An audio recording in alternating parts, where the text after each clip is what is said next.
The village of Cottingley seems like the perfect place to encounter a fairy.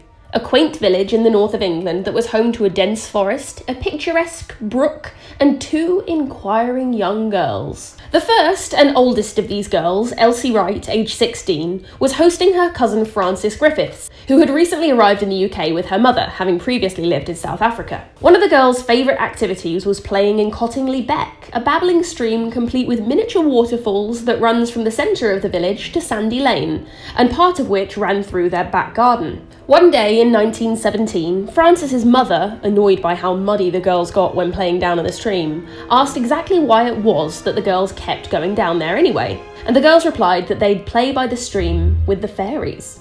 Seeing her mother scoffing, Elsie ran off to grab her father's camera and returned from the stream about 30 minutes later to disappear into Elsie's father's darkroom.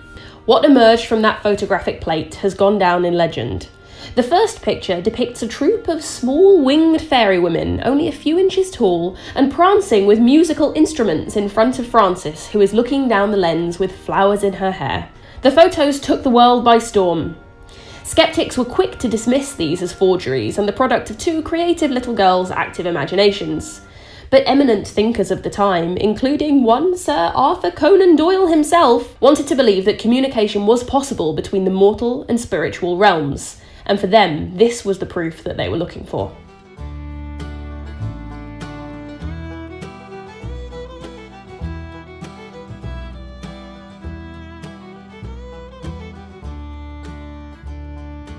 Welcome, one and all, and let me tell you a tale of gods and goblins, a podcast exploring the bizarre and beautiful world of British mythology, folklore, and fairy tales. We will share tales of fearsome giants, valiant heroes, witches and wizards, ghosts and ghouls, and fantastical flora and fauna. But in this, the conclusion to our very first series, we are taking a look at fairies, and today particularly fairies in the context of the Victorian and slightly after Victorian era.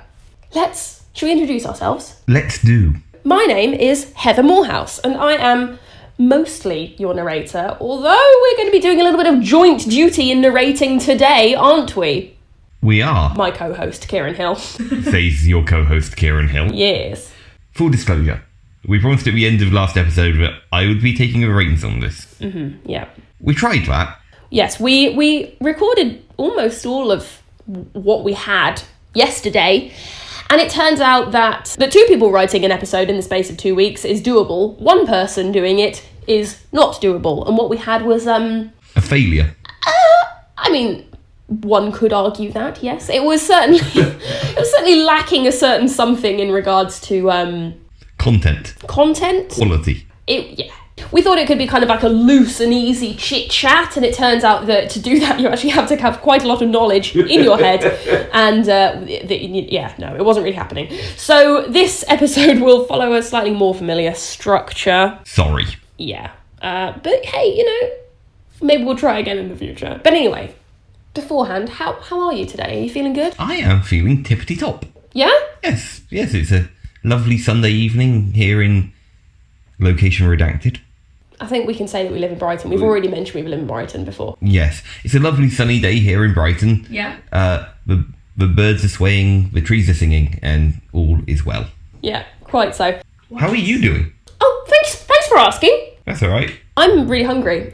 We've just ordered burgers and they're going to be arriving pretty soon. So my energy levels will probably skyrocket in a short period of time within this podcast. There'll be a gap in which I consume a vast amount of soy protein, and then I'm going to be absolutely going mental. This week is my birthday, and I'm quite excited. I'm going to be turning... Age redacted. 28. 28? I do believe. Wow. That's yes, you are. Officially the late 20s, but hey, I've still got a bit of spring in my step. Some could argue. You don't. No, I have no spring. I literally can't even... She can't jump. I can't jump. I know.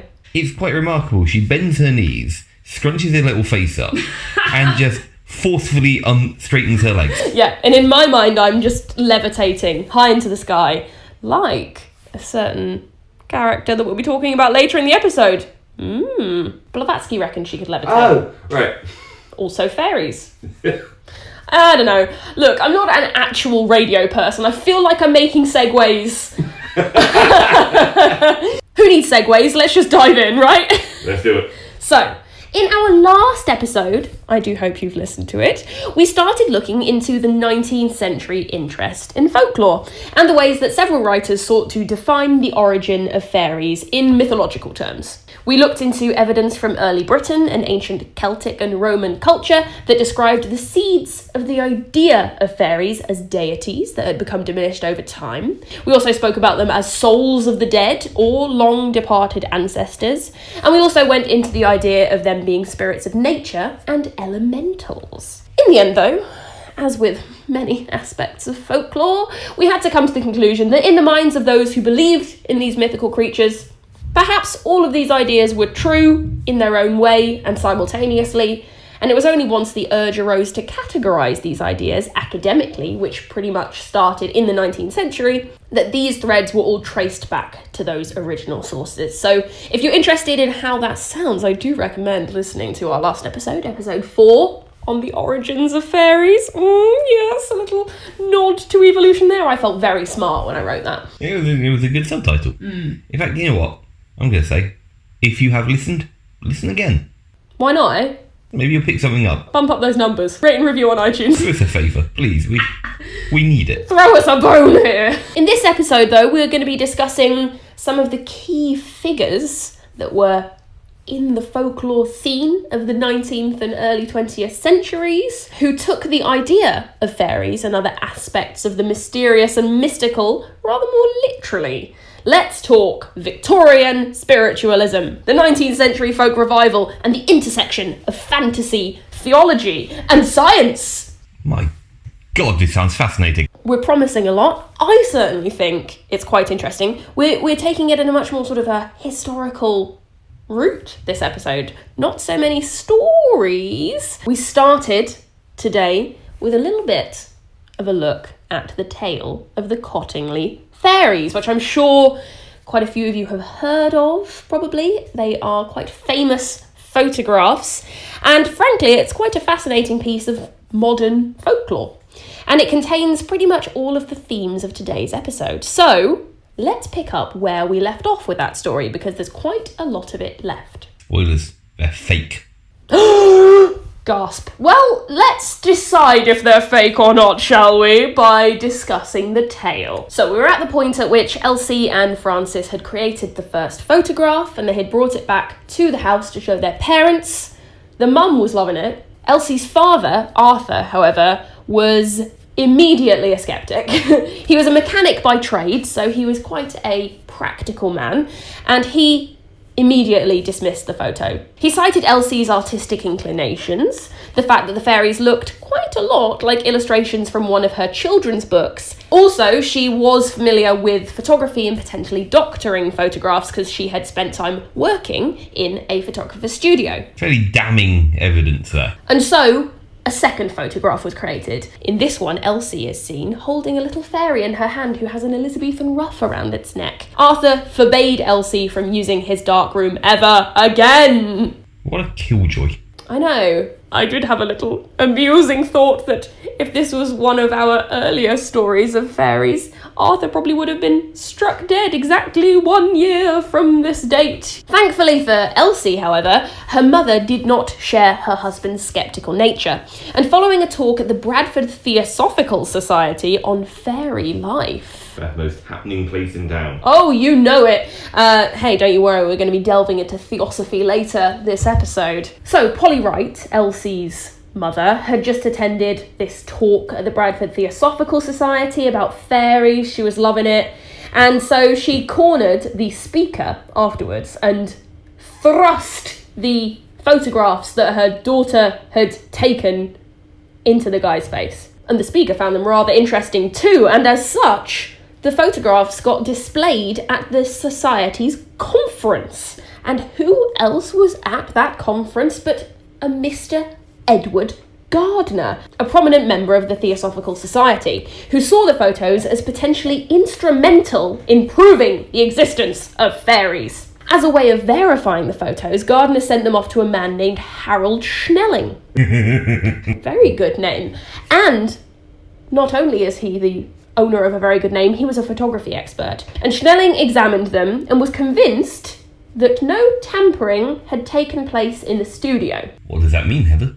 Well, it certainly means that the photographs weren't doctored after the fact, but of course it doesn't necessarily prove that what was in front of the camera wasn't faked. He stated that the two negatives were entirely genuine, unfaked photographs, quote, with no trace whatsoever of studio work involving card or paper models. However, it is worth noting that Schnelling explicitly did not state that they constituted pictures of fairies, only saying these are straightforward photographs of whatever was in front of the camera at the time. Diplomatic statement there. The thing about that sort of statement, though, is if you want to believe that he's saying that they're real. That's the thing, isn't it? You can take it either way. But who's that in the distance, sallying forth into our scene? Sir Arthur Conan Doyle. Are you suggesting that he's a dog? No. Sir Arthur Conan Dog? That's not what I said. Why did you go... That's how I imagined him sounding. Kieran, would you like to discuss the tale as it goes forth from the arrival of Mr. Doyle? Would I? I don't know, would you? I don't know, would I? Yeah, go on then. Oh my god! The burgers are here. My god, I feel like I've had some sort of adrenaline shot. There's burger juice all in my veins and I feel like I'm a new woman. I feel very sleepy. No! Ugh. It is around this time that celebrated author and soon-to-be focus of this episode became interested in the photographs. Oh, you still can't say photographs, can you? I can't say photographs. Became interested in the images and collaborated with Gardner to get a second opinion on the photo's authenticity from the camera and film manufacturer Kodak. Maybe you heard of them. So Schnelling's report was too vague for them, I guess. They wanted some more agreement. They need to bring in the big guns. After having several of their in-house experts examine the pictures, Kodak concluded that the photos showed no signs of being faked, but also stated that this could not be taken as conclusive evidence that they were authentic photographs of fairies, and declined to give the photographs their certificate of authenticity. As a fun little aside, Gardner later went out and claimed that Kodak were not being objective enough, because when he had been talking to them, they had said that there was no such thing as fairies. Doyle and Gardner were not deterred by this, however, and in 1920, Gardner met with the girls in the hopes of replicating the photographs. Gardner gave the girls 3 photographic plates. What? Photographic. Photographic plates. No, not photographic. Photographic. Photographic. And left the girls allowed to produce some more photographs. He gave them as much space as possible, as he feared that fairies might be scared away by adult presence. Oh, good shout. When talking to the girls themselves, Gardner noticed that he was impressed by Elsie's directness and apparent lack of motive for fakery, and suggested that perhaps Frances had clairvoyant powers. Oh, just chuck a bit of that in there as well. The result of the experiment were 2 further pictures, one showing Frances watching a fairy leaping high into the air, and the other showing Elsie being offered flowers by a fairy. So impressed were Gardner and Doyle by these 2 photographs that they went to the press immediately, and in December 1920, the Strand printed an article containing 2 higher resolution versions of the pictures.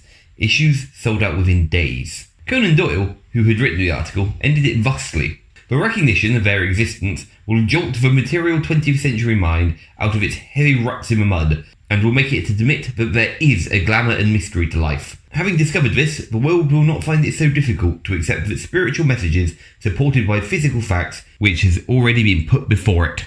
He was utterly convinced that this was going to be the final bit of proof, the final nail in the coffin for any skeptics. This is it. Yeah, without spoiling too much, apparently he was crushed when people came out against it. Oh no! He was devastated. He just wanted to believe. Having read a fair bit about him, a lot of his contemporaries describe him as just a man who wanted to see the best in everyone. Oh, because that's the thing, isn't it? I suppose I feel so kind of conditioned into taking people who like really promote sort of spiritualism and stuff kind of as charlatans. Yeah. You know, I think of sort of stage mediums and televangelists. but it seems there really was some true belief happening then, and there's a lot of innocence to it. In this episode, we kind of wanted to have a look at the actual state of the world at this time, and you know, it wasn't great for a lot of people. I mean, this was, you know, just after World War One. You know, stuff was pretty devastated, and he just wanted to, you know, believe that there was something beautiful out there for us. Though if Doyle had hoped that this would be the final piece of proof needed, then he was sadly mistaken. Public reaction was mixed at best, with many papers penning articles deriding the photographs, and many public speakers coming out against them. Major John Hall Edwards, a pioneer of medical X-ray, penned a particularly critical article, stating, "On the evidence, I have no hesitation in saying that these photographs could have been faked." Photographs.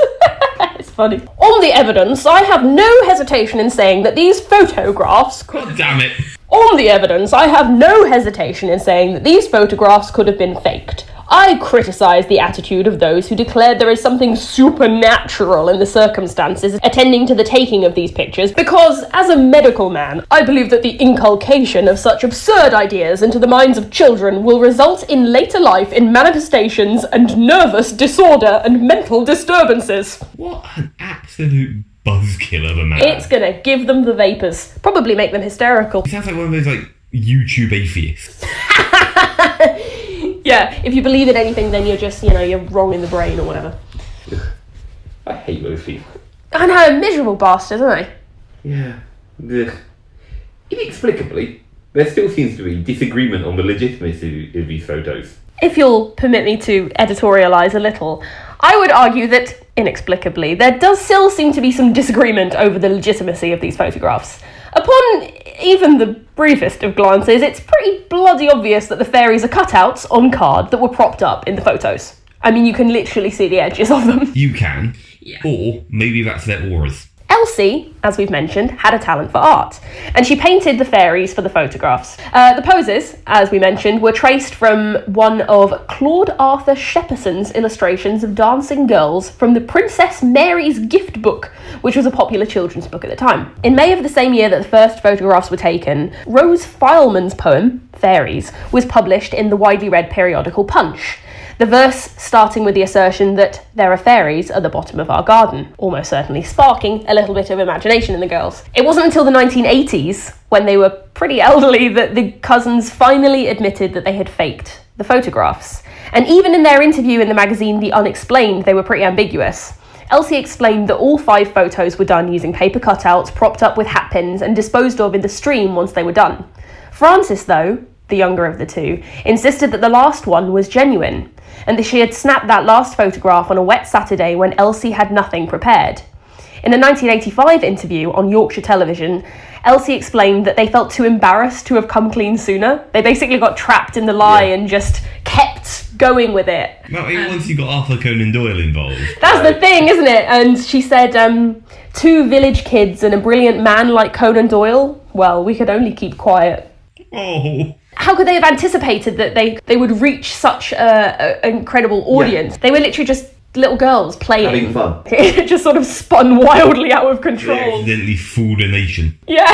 Aside from the fact that the photographs did not really depict fairies, the prancing winged figures were much closer, one could argue, to the paintings of the popular illustrator Arthur Rackham, who, if you like fairy tales, you've probably seen the illustrations of. They're very beautiful, but they're very much a product of that time. They don't resemble the descriptions of fairies that we generally get from older folk tales. By this time, fairies are children's stories, and they're presented in a much more fantastical way. Also, I would argue that the kind of the aesthetics of the Victorian and early 20th century era, when it comes to like children's illustrations, that kind of thing, it's quite a cute, sweet, pretty style. And having, you know, weird little scruffy old men tooting around in your house probably wouldn't have really gone down well for an audience that wants these very kind of saccharine, rosy-cheeked pictures. I think also it fits as well into the idea that we were discussing in past episodes of fairies over time diminishing and becoming less powerful. Like when we compare the Tuatha De Danann of ancient Irish myth, which are these godlike, perfect beings. Yeah. And then gradually they turn into little men that live in your house. The myth gets further away from its source. It's sort of diminished and its power's taken away. And I think this is like the logical conclusion of that. Now they're just like little Toys, essentially. So it was around the Victorian era that fairies started flying because of having wings as opposed to being able to levitate. In this era, they can fly because they got wings. That's like a normal thing. That's what a butterfly or a little bird does. Yeah. Whereas in the older stories, it's like they can fly because they have like power over nature. Raw, elemental kind of control over reality is what makes them fly. And now it's just, well, you know, they can fly because they got little wings. Everything with wings can fly. Except for penguins. So if we take Doyle, Gardner and their supporters at face value, we can see that the fairy belief was definitely still alive. But fairies had diminished significantly. Their power of invisibility had gone, their strange appearance was cleaned up into conventional prettiness, their size and intelligence reduced to that of a household pet or an insect, and these girls were certainly not being punished for wandering into the fairy abode or even being stolen away for doing so. So clearly, fairies in the popular consciousness had gotten a lot less dangerous. Actually, that is a question. When the girls died, did anyone check their bodies to make sure they weren't bundles of twigs?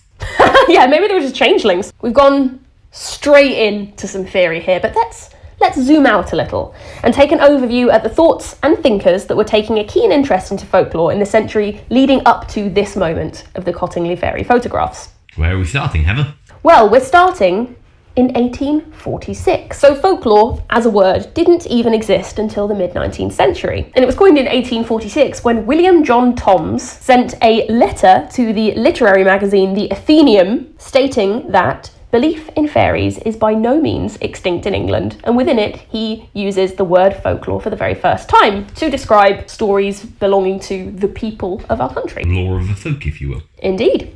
So going even further back than that, by the time of the Elizabethan era, for the educated class, fairies were more of a source of entertainment than actual beliefs. Shakespeare, for example, of course, included Puck and Titania in A Midsummer Night's Dream, but more so as literary devices, much in the same way that Greek and Roman gods would be included in plays of the time. But in the 19th century, the fairy belief rose again in the upper and middle classes, with antiquarians, historians, scientists and other such intellectuals of the Victorian era investigating and striving to prove the existence of fairies, whether historically or in the present day. Carole Silver, in her book Strange and Secret Peoples, Fairies and Victorian Consciousness, described this as a trickle-up belief.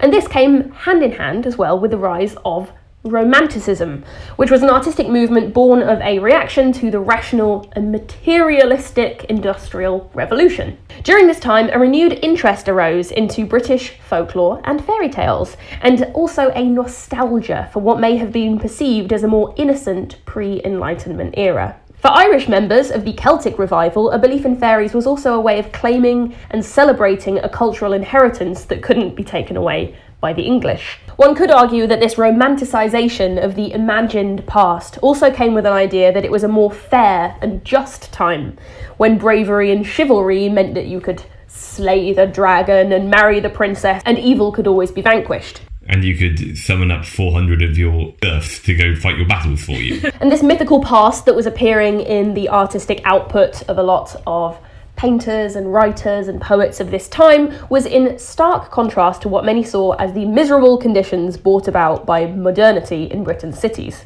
I'm going to paint you a picture of 19th century London right now. Ooh, okay. There are some sights, there are some smells. In the 1820s, London became the largest city in the world due to the rapid expansion of the British Empire, which was bringing in wealth and many technological advances, such as the railway systems that were connecting the country, modern roads, docks and factories. All this was happening while many of London's workers were living in overcrowded slums. One such slum, St. Giles, became a synonym for extreme poverty, being described as filled with dark alleys populated with pickpockets, women forced into lives of prostitution, and impoverished Irish immigrants packed into lodging houses, with gin shops beside open sewers. And in these cramped conditions, disease spread like wildfire, with the life expectancy of an East End labourer being only 19 years. Jesus Christ. Yeah, it's like really bad. And before London's sewer system was constructed, several cholera outbreaks tore through the city in this century, with the summer of 1858 being known as the Great Stink. Because the Thames was just running with human effluence, effectively, and spreading cholera to everyone. Smallpox, tuberculosis, typhoid and rickets tore through the poorer populations, while pollution from the burning of cheap coal caused the thick fog that hung in London's air, a mixture of soot and sulphur dioxide known as pea soup, due to its greenish hue, while London itself was known as the Big Smoke, due to the amount of coal that was being burned in the factories.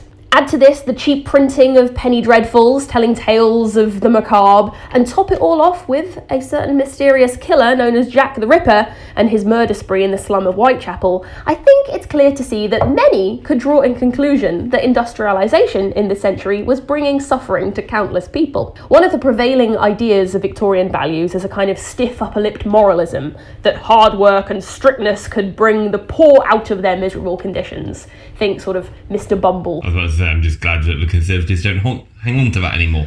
Let's turn to politics. While continued progress into science and infrastructure did eventually improve the quality of life of city dwellers, sanitation and the building of affordable housing towards the end of the century being important ones, the artistic and literary crowd looked to a time before industrialisation for inspiration and lamented the loss of that way of life. The passing of the fairies was a common topic for writers in this time. It was the idea that the spread of industry, that the destruction of the natural environment of Britain was forcing the fairies to leave this country. In effect, it's like a metaphor for like the magic and innocence of our country being destroyed. In 1824, as early as that, the Cornish historian Samuel Drew lamented the departure of the fairies. The age of piskies, like that of chivalry, is gone. There is perhaps at present hardly a house they are reputed to visit. They neither steal children nor displace domestic articles.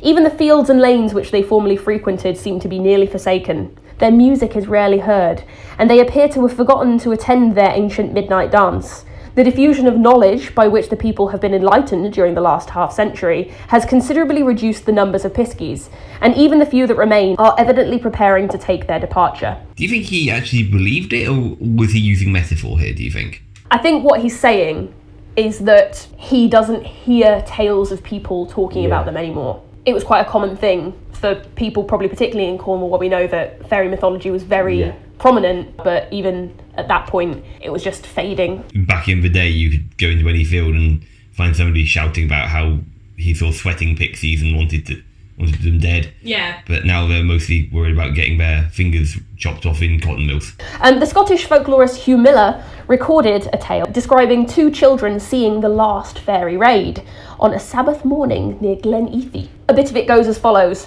The brother and sister watched a mounted procession of fairies, and as the last rider passed, the boy called, "What are ye, little Manny, and where are you going?" "Not of the race of Adam," was the reply. "The people of peace shall never more be seen in Scotland." Where did they go? Have you heard? Industrialisation is ravaging our land. The iron brew's about to be made. Okay. In 1921, Conan Doyle wrote in his book, The Coming of the Fairies, that Victorian science would have left the world hard and clean and bare, like a landscape in the moon. But this science is in truth but a little light in the darkness, and outside that limited circle of definite knowledge, we see the loom and shadow of gigantic and fantastical possibilities around us, throwing themselves continuously across our consciousness in such ways that it is difficult to ignore them. I love that quote. It's like that bloody... There are more somethings in something than you have in your something. There are more things in heaven and earth, Horatio, than are dreamt of in your philosophy. Yeah, basically he was saying that, but about Victorians and science. And this, in essence, underpins what I think is the most fascinating thing about the fin de siècle belief in fairies. It's the fact they didn't believe in fairies in spite of science. They believed in them because of science. A limited understanding of new ideas kind of cross-pollinated with a still fairly ardent belief in both Christianity and older folklore, which merged in such a way to throw the gate wide open to allow both science and folklore to sit side by side in that exact moment. Take, for example, the discovery of microbial beings that live in water. The discovery of these led tap water in London to briefly become known as monster soup. magnifiers had become sophisticated to the point where they could actually see the little microbes in water. Yeah. And so people were like, Jesus, it's full of beasts! Yeah. Here is a quote from Punch magazine, a satirical paper printed in the Victorian times, mocking the hoi polloi's reaction to the recent discoveries. And wondrous indeed is the scene disclosed within the sphere of a little drop of water. Of that water which Londoners drink, swallowing daily myriads and myriads of worlds, whole universes instinct with life, or life in death. Oh, ghosts! Oh my god, the water's full of ghosts! It transcends all that has hitherto been deemed astonishing. America herself will confess that it stumps the revelations of Andrew Jackson Davies, a prominent scientist of the time. Creatures, who shall name them?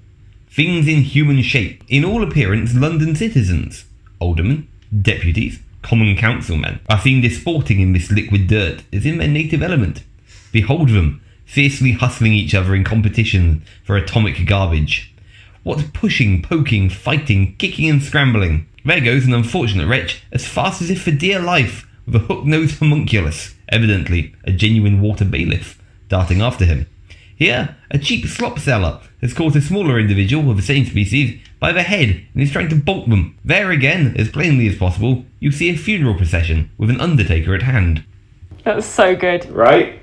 And it does kind of sound like the descriptions of fairy raids and stuff. Right, It's exactly. more than a little similar. I mean, obviously the author was kind of taking the piss. There is clearly a hint of the fantastical. In many ways, the Victorian interest in fairies comes precisely from the rise of rationalism and public interest in scientific discourse. In their essay dealing with fairies, Jan Susina writes, Darwin did not empty the world of nature, but peopled it with other invisible species. Luckily for us, the growing field of anthropology made the gathering of folk and fairy stories into a serious project that academics now saw could help shape our understanding of cultures in all sorts of ways, as well as ensuring that they aren't lost to time. In The Science of Fairy Tales, Edwin Sidney Hartland explains the importance of recording tales accurately, though he also manages to squeeze in a healthy dose of elitism and classism in here, because why not? There is one caution, namely, to be assured that the documents are gathered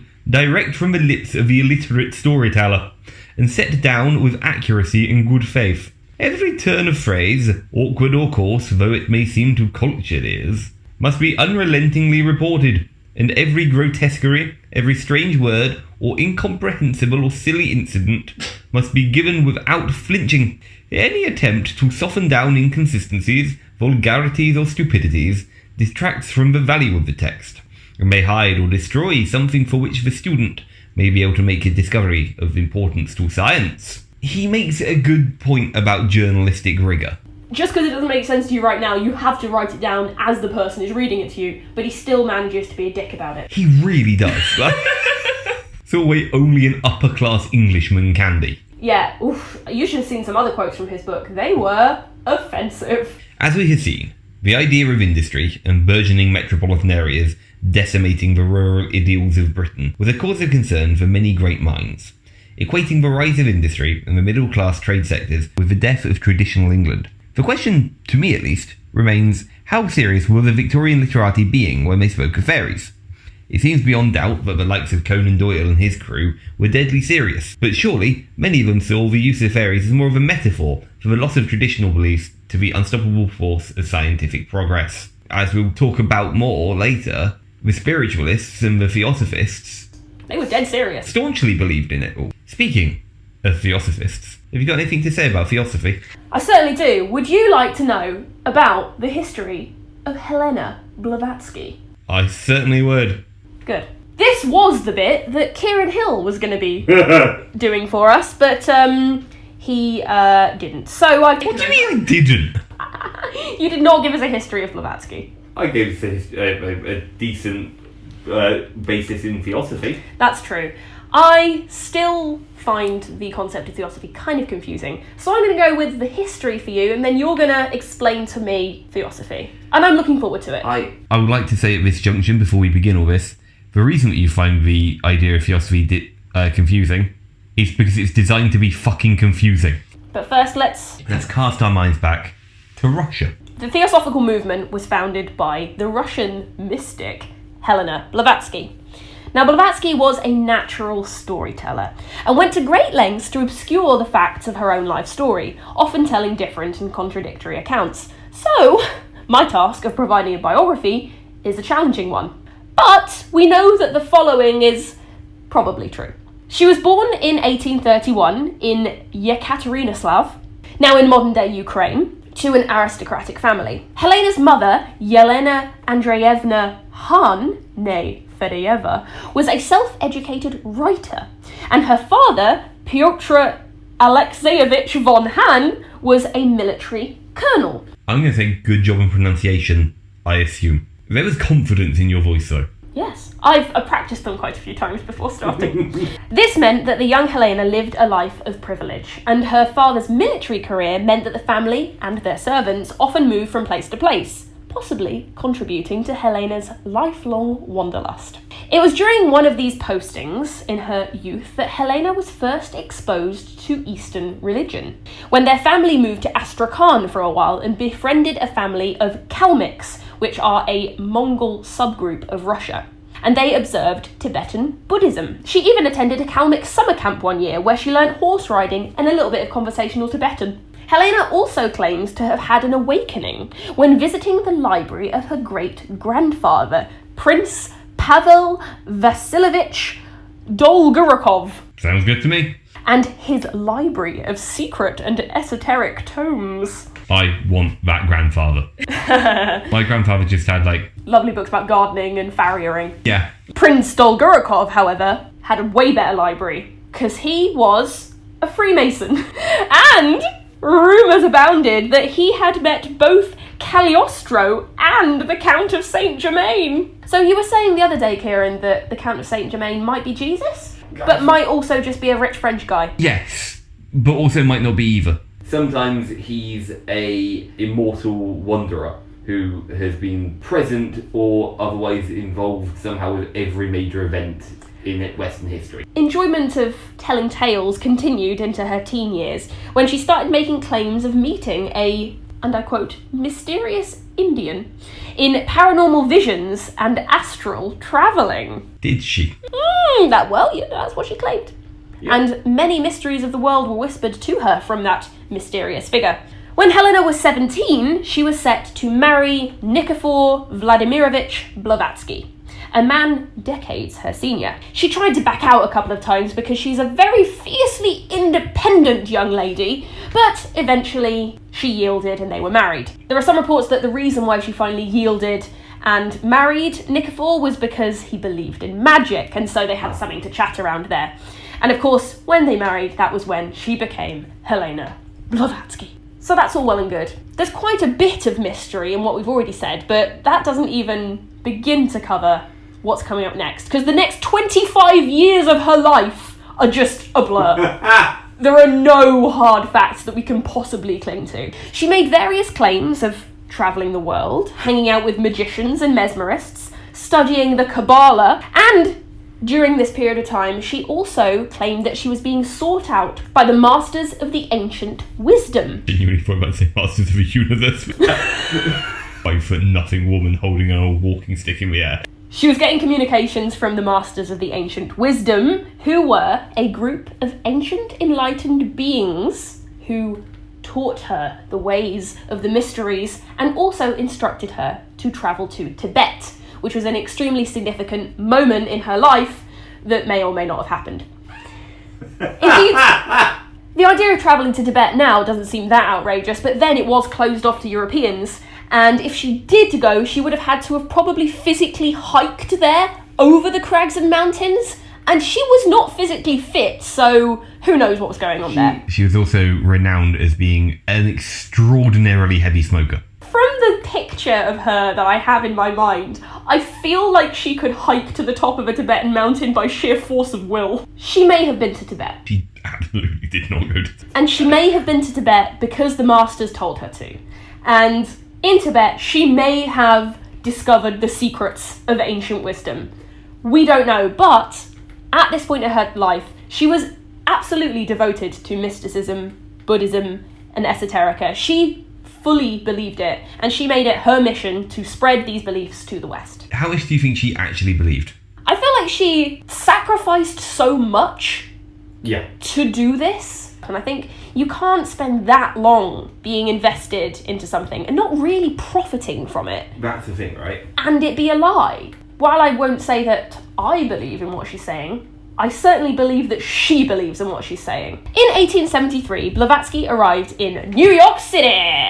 And shortly after, she inherited a considerable fortune after the death of her father. I think I've worked out why she was able to do this so long without making a profit. And so she set about proving to the world that spiritualist phenomena were facts. In 1874, she met the reporter Henry Steele Olcott, who was writing about the various spiritualists and mediums at that time. She also, at this point in time, became straight edge. Ah! She became celibate, though I don't think she was ever interested in anything otherwise anyway, and also stopped drinking, though she didn't quite manage giving up meat and refused to become vegetarian. Did she stop smoking? I don't know. Okay, she didn't become very straight edge. Helena and Henry set up the Miracle Club, where they led... Sounds like a really shit bar in Hastings. It sounds like an awful jazz bar, doesn't Yeah. it? Where they led lectures on spiritual themes, and through which they met the Irish spiritualist William Quan Judge. Then came the big year. In 1875, the three banded together and founded the Theosophical Society, and Blavatsky began work on writing her first theosophical text, Isis Unveiled, with the help of a second consciousness that she referred to as the lodger within her. Here is a quote from Nicholas Goodrich Clark. Amongst these diverse topics in Isis Unveiled is the existence of an ancient wisdom religion, an ageless occult guide to the cosmos, nature, and human life. The many faiths of man are said to derive from a universal religion known to both Plato and the ancient Hindu sages. The wisdom religion is also identified with Hermetic philosophy as the only possible key to the absolute, with a capital A, in science and theology. Every religion is based on the same truth or secret doctrine, which contains the alpha and omega of universal science. This ancient wisdom religion will become the religion of the future. I kind of get the gist, though. Yeah. That there's this almost like a nugget, a chicken nugget of knowledge that she has. Do you want to try that again? I meant to say kernel. The core concept of theosophy is this pure version of theology. It's science, it's kind of every knowledge that exists, and it's permeated throughout everything that we understand. Yes. Oh my god! I get it! I think I've just reached enlightenment. I'm floating. Can you see? You had to crack your head on the wall. No, you are. You're getting like a caffeine high. I'm just excited because I feel like I'm finally getting my head around it. But I think you should do a bit more explaining. Hog boy! Hog read. Hog tell me about theosophy. So theosophy is fundamentally a marriage of Greek philosophy, Abrahamic occultism, spiritualism, Love it. and the Eastern religions of Hinduism and Buddhism. This heady mixture Oh, it is heady. proved most alluring to American and British upper classes, who, by now, were getting tired of the stark ideals of rationalists such as David Hume. When our mysterious Russian aristo came a-calling, with a package of secret society magic combined with oriental mysticism, all wrapped up in enticingly familiar traditions, this must have seemed just the ticket. It sounded fun. It did, in fairness. Part of what makes theosophy such an easy sell is that it doesn't reject any modern religion. It didn't even reject modern scientific breakthroughs, such as Darwin's discovery of evolution, although the theosophists did criticise the theory for including only the physical world. Instead, theosophy is claimed by its devotees to be the revival of a once universal ancient religion, predating all religions and philosophies that we know today. As we were saying earlier, it served as a jumping-off point for all religion and philosophy that followed. This allows theosophy to effectively claim any practice that came before it as its own, and as such creating kind of a best-of compilation of world religions. It also answers the question that I kept having of, but she just made it up in 1875, so why do we believe it? Because it's an older form of knowledge that was sent to her from the masters of the universe. It became such an easy sell for the people of the time because it meant that they weren't wrong about what they already felt. One of the things that led people to spiritualism and theosophy was this idea that science was just destroying religion. Yeah. It was destroying, like, spirituality, which is, to a degree, it seems, something that a lot of humans fundamentally strive for. Something more than ourselves to believe in. And as discoveries were kind of breaking all that down, it kind of left people with nothing. Yeah. And so suddenly this new thing comes along and goes, no, you're right, but this is right as well. Like, Christianity at the time was hugely opposed to Darwinism. Like, the amount of criticism that Darwin received for printing on the origin of the species was immense. He was being denounced as a heretic by the Catholic Church. And then you have Theosophy that's going on going, no, he's correct. And that's correct. Yeah. Plus, you probably get to wear some sort of velvet robe. Definitely going to get a turban. You get to go to the Miracle Club. Yeah. You can smoke your opium in the Miracle Club. Yeah. It's a party. And you're invited. And you get to feel really smart. Hence why there were even theosophical societies in Bradford in the north of England. It's something we could only have worked at that time. Theosophic thinking had an immense influence on the sort of people that wrote and reported on fairies in the 19th and early 20th century. And furthermore, the Theosophists acknowledged the existence of fairies. Oh. The important thing to understand here is that there is a belief within Theosophy that there exists living in our world 4 types of elemental beings. We're back to the elementals, baby. We've spoken about fairies as elemental spirits before, of course. If you'd like to go deeper into that topic, then episode 4 of our podcast goes into some of the theories around that. Doesn't it, Heather? Yes, it does. I put in a plug for our last episode. Go listen. Give it 5 stars on iTunes. Or if you don't, just don't bother listening anymore. We don't need you. Who do you think you are? We know about the gnomes, sylphs, salamanders and undines.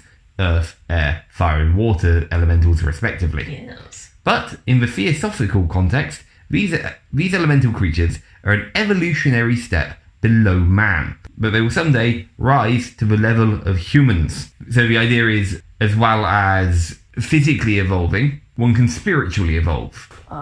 From Elemental being up into what we are. Oh, I wonder if that means that, like, some people are evolved from the different elements. Like, you have, like, people who have evolved from water, and they're more sort of splashy. We have fire people who are more brash. Are you just thinking star signs? You raise a good point. It kind of goes back into the old, the 4 humours of medieval. You have sanguine people, which would probably be fiery, or yellow bile people that are floppy. Jaundiced. I don't know. This was just an idea that came into my head. I have no evidence of this. In this instance, the word fairy is more of a catch-all term, more commonly referring to either gnomes or sylphs. Speaking on this in his book The Coming of the Fairies, Mr. Arthur Conan Doyle, who is at least in some way a believer in theosophy, I would call him kind of tangentially related to it. He seemed to accept it, but I wouldn't call him a theosopher. He was more of a spiritualist. Yes. Yeah. In his book, he speaks to one Bishop Ledbetter, an expert on the Australian fairy, who sums up the theosophic view of fairies thusly. There is quite another kind of little creature, which is frequently seen playing about with flowers, and this time it is a real nature spirit. There are many varieties of these also. One of the most common forms is, as I have said, something very much like a hummingbird. It may often be seen buzzing round flowers much in the same way as a hummingbird or bee does. These beautiful little creatures will never become human, because they are not from the same line of evolution as we are. The life which is now animating them has come up through grasses and cereals, such as wheat and oats, when it was in the vegetable kingdom. Afterwards, through ants and bees when it was in the animal kingdom. Now it has reached the level of these tiny nature spirits, and its next stage will be to ensoul some of the beautiful fairies with etheric bodies who live upon the surface of the earth. Later on, they will become salamanders or fire spirits, and later still they will become sylphs or air spirits, having only astral bodies instead of etheric. Later still, they will pass through the different stages of the great kingdom of the angels. Wait, this guy was a bishop. Right. He had some real kooky ideas.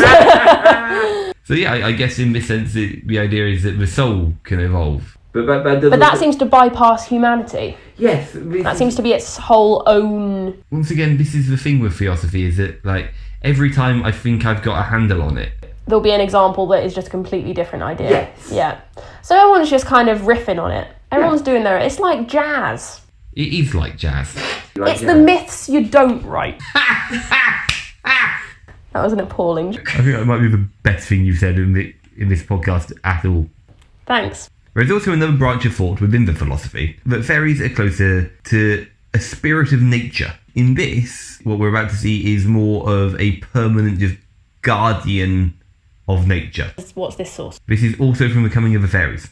And this is just what Conan Doyle wrote? Yes. Okay. The function of the nature spirit, of the woodland, meadow and garden, indeed, in connection with vegetation generally, is to furnish the vital connecting link between the stimulating energy of the sun and the raw material of the form. That the growth of a plant, which we regard as the customary and inevitable result of associating the three factors of sun, seed and soil, would never take place if the fairy builders were absent. Based on how plants grow, I think that makes fairies water. Yes, that's a very good point. You're killing the magic, Morehouse. Sorry. Oh, that's kind of fun though. So it's more so that without fairies, the nature cannot grow. And as such, I guess he'd be particularly concerned about the passing of the fairies. Yes. Without the fairies, we can't have plants at all. Yes, this barren wasteland of England. Beyond the now familiar role of the nature spirit, theosophic ideas suggested that fairies work as kind of a middleman between humans and plants. Using the imagery of a garden, Conan Doyle suggests many a reader will have remarked upon the lasting freshness and beauty of flowers cut and tended by one person, and on the other hand, their comparatively short life when in the care of another. The explanation is to be found in the kindly devotion of one person and the comparative indifference of the other, which emotions affect keenly the nature spirits in whose immediate care the flowers are. Their response to love and tenderness is quickly evidenced in their charges. Yeah, so it's going back to the idea of fairies liking people who are polite and thoughtful. Again, he's like sticking with the old ideas, but he's giving it his own little twist. And also kind of evolving it to become this kind of empathic link. This idea that it's not just kind of, if you offend fairies, they won't like you. It's that just negative thoughts and emotions kind of psychically affect them. Yeah. So it's like power of positive thinking will sort stuff out. Yes, exactly. Shall we bring it full circle, Kieran? Let's do, Heather. We'd quite like to take a closer look at the life of Arthur Conan Doyle himself, one of the key players in the tale of the Cottingley Fairies, and a man whose tale presents a fascinating case study of the fin de siècle man trying to marry a passion for science and reasoned deduction with a staunch belief in the spiritual. A qualified medical doctor, Doyle spends much of his early adulthood working as a medical practitioner of various sorts in locales ranging from Portsmouth to Bloemfontein, South Africa, with a quick sojourn on a whaling boat in Greenland, before finding fame as the author of Sherlock Holmes, and later spending his days as a criminal justice reformer, seeing several men's wrongful convictions be overturned and becoming instrumental in the creation of a criminal court of appeal. Cool, blimey, he was a busy boy. He was also a professional cricket player and boxer. He was a true Renaissance man. He really was. Conan Doyle's interest in the spirit world seems to have been a very long-held affair. As a young man, he rejected Catholicism, the practice in which he was raised, due to the fact that he felt that the church didn't do enough to progress with the times. However, he couldn't shake his belief in God, became particularly interested in the spirit world and clairvoyance very specifically after he lost his son due to issues stemming from an injury he sustained in the Somme. Oh, bloody hell. He lost 11 family members in World War One.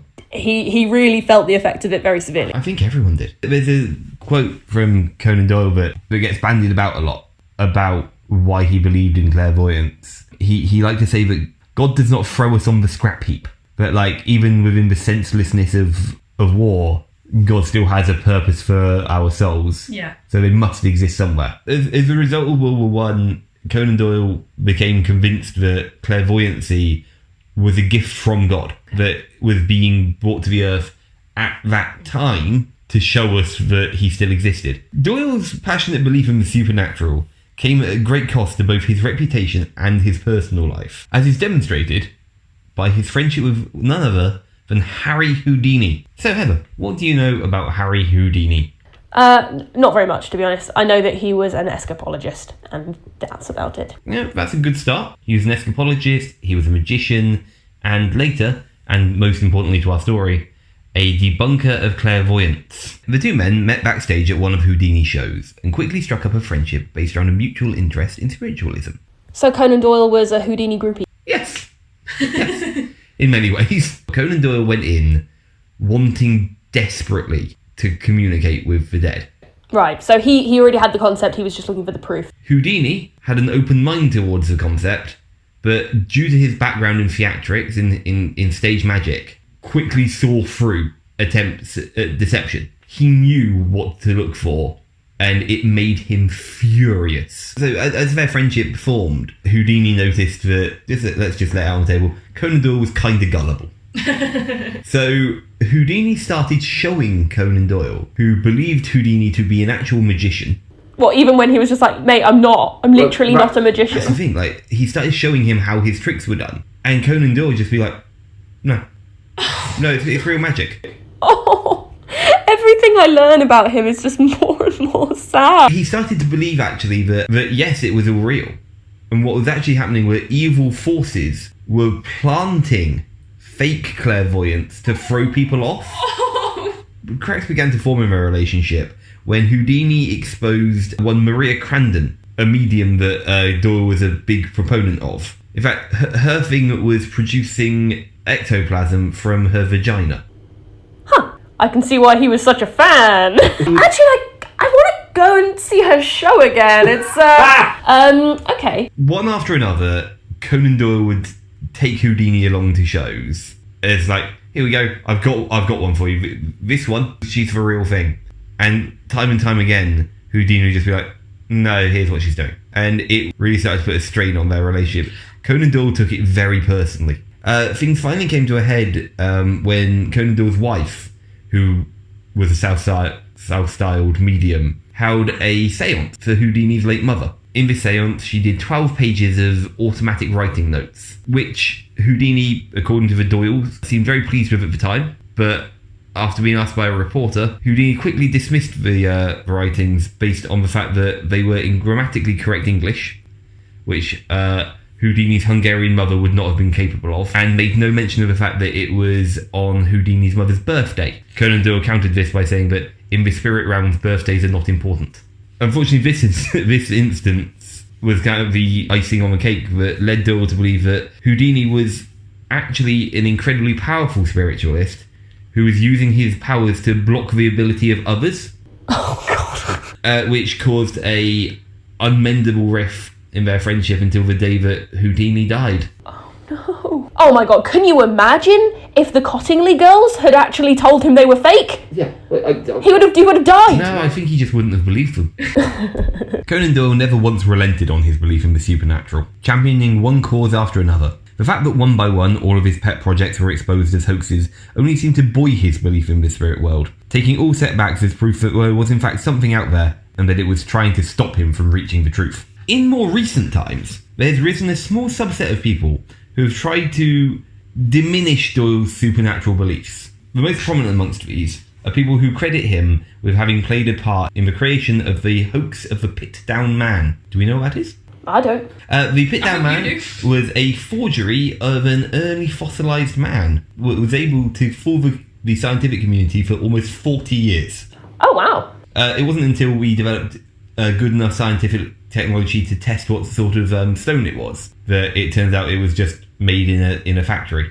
That was a pretty good forgery then. It was an incredibly good forgery. The evidence towards Conan Doyle's involvement is spurious, amounting to little more than him writing about fossils and forgery of fossils in his book The Lost World, and the fact that he played golf near where the Pit Down Man was discovered. The idea is that he was doing it to get back at the scientific community for laughing at him, and that he was open to the idea of forgeries and getting back at people, when I think in reality he was way too invested. This is the other thing about Doyle, was that yes, he believed in fairies, but he was an avid fossil collector. He loved learning about fossils and evolution. He wouldn't have made a forgery. If there's one thing that I've learned about Doyle from this, it's that if he believed in something, he believed in something wholeheartedly and purely. I personally suspect that the people who put this forward want to separate the Doyle that wrote Sherlock Holmes, the brilliant analytical mind, the reasoned deductionist, from the Doyle who believed in ectoplasm and the Fae,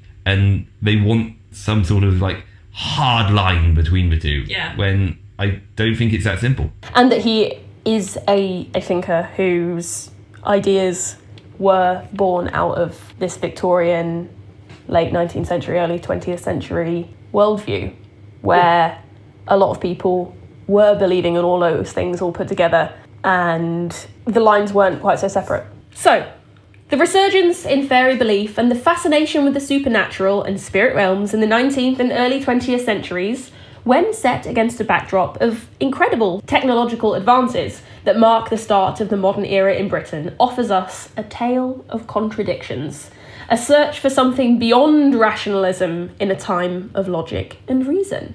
And I think that has been seen in the story of the Cottingley fairies, in the story of Arthur Conan Doyle, in the story of Theosophy. I think it's a really interesting period of time, particularly as a couple of people that are interested in folklore. So that's our rundown of a few of the key ideas and the key players of this particular era and the relation to fairies. And that, at long last, wraps up our first series of Gods and Goblins. How exciting!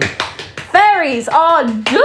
And I must say, we did kind of veer away from fairies a little bit in this one, but we wanted to keep that thread running through and kind of just wrap it up in a bit more of a broad theoretical angle. Had a lovely time. It's been quite a learning curve, I must say, going from our first episode, which already I think sounds like garbage in comparison to our most recent ones.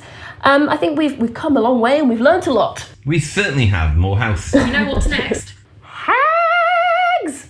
It's also worth noting that this will probably not be the last time we do fairies. Fairies can mean so many different things in British folklore. Fairies can be hags, they can be water spirits, they can be all kinds of different things. We're probably going to look into the passing of the fairies more deeply. We might look at fairy objects. We might look at fairy tales. We are going to skirt around this subject. Not to mention changelings, will-o'-wisps.